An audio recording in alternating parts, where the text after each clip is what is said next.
हमारे सांसद जियाउर रहमान जब संभल में ही नहीं थे और उसके बावजूद भी उन पर एफआईआर दर्ज करना, ऐसा उदाहरण कभी किसी को मिला होगा देखने को, सुनने को?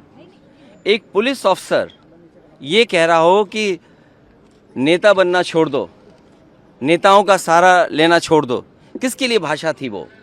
और मैं ये कहना चाहता हूँ, हालांकि सब जानकारी आपके पास है, दुखद है कि नईम जैसे नौजवान की जान चली गई, बिलाल की जान गई है, रोमान की जान गई है, कैफ, अयान, और इसमें से कुछ कम उम्र के भी हैं। मुझे याद है जब मैं लखनऊ में प्रेस कर रहा था, उस समय जो जानकारी थी और जो जानकारी छिपाई जा रही थी, जब वहां पर लोकल स्तर से जानकारी हासिल हुई तब मैंने कहा कि नईम की जान गई है और पुलिस की गोली से गई है। आप लोगों पे सब वीडियोस हैं, आप लोगों पे जगह जगह से वीडियोस मिले हैं, कवरेज है, पूरा का पूरा कराया गया ये दंगा है।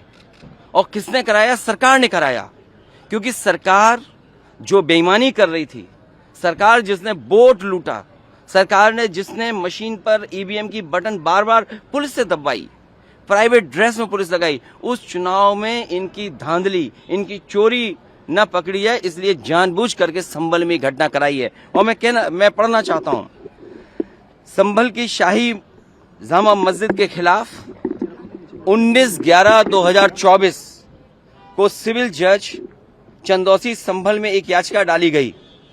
कोर्ट ने दूसरे पक्ष की सुने बगैर उसी दिन 19/11/2024 को सर्वे के आदेश दे दिए।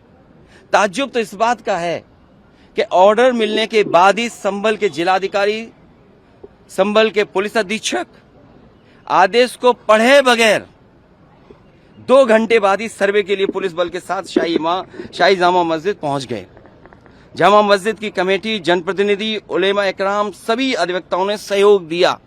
जिस समय पहली बार सर्वे हुआ है और कोर्ट के आदेश के बाद पूरा का पूरा सहयोग, जो भी वहां जिम्मेदार लोग थे, जो भी जिम्मेदार वहां पर मौके पे थे, सबने सहयोग किया।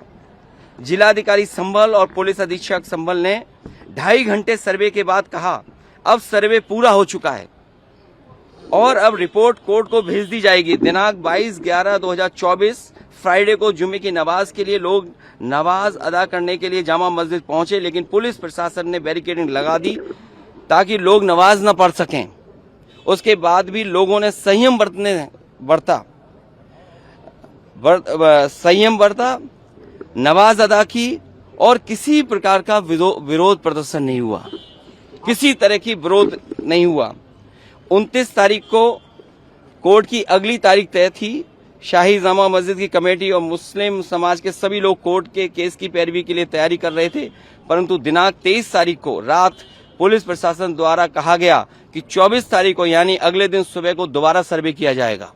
आखिरकार पहले एक बार सर्वे हो गया, ये आदेश पुलिस प्रशासन को किसने दिया कि दोबारा सर्वे आपका होगा, जब पहले सर्वे में सब लोगों ने सहयोग मदद की, पूरा सर्वे हुआ, किसी को आपत्ति नहीं थी सर्वे पर, लेकिन जानबूझ करके आगे शाही जामा मस्जिद की कमेटी और अधिवक्ता ने कहा कि एक सर्वे तो मुकम्मल हो चुका है, अब दूसरे सर्वे की क्या आवश्यकता है।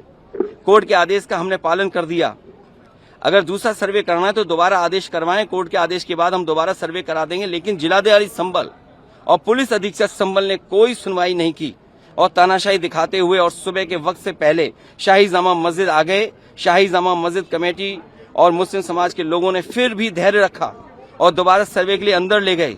सर्वे के दौरान करीब 1.5 घंटा बाद जब जनता को सूचना मिली तो वो इकट्ठा होना शुरू हो गए। लोगों ने सर्वे का कारण जानना चाहा तो सर्कल ऑफिसर ने उनके साथ गाली गलौज की और लाठीचार्ज करवा दिया, बुरी तरह से जख्मी कर दिया। इसका विरोध करते हुए चंद लोगों ने पत्थर चलाए, जिसके बदले में पुलिस, सिपाही से लेकर अधिकारी तक ने अपने सरकारी और प्राइवेट हथियारों से गोलियां चलाई, जिसकी वीडियो रिकॉर्डिंग है, जिसके एवज में दर्जन लोग गोलियों से घायल हो गए।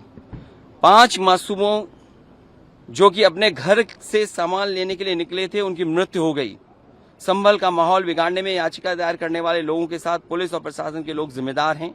इनको निलंबित किया जाना चाहिए और हत्या का मुकदमा चलाया जाना चाहिए, जिससे कि लोगों को इंसाफ मिल सके और आने वाले समय में कोई इस प्रकार की संविधान के खिलाफ गैर कानूनी घटना को अंजाम न दे जा सके। और बीजेपी के लोग ये कह रहे हैं कि संभल को बांग्लादेश बनाना चाह रहे हैं। देखिए, अगर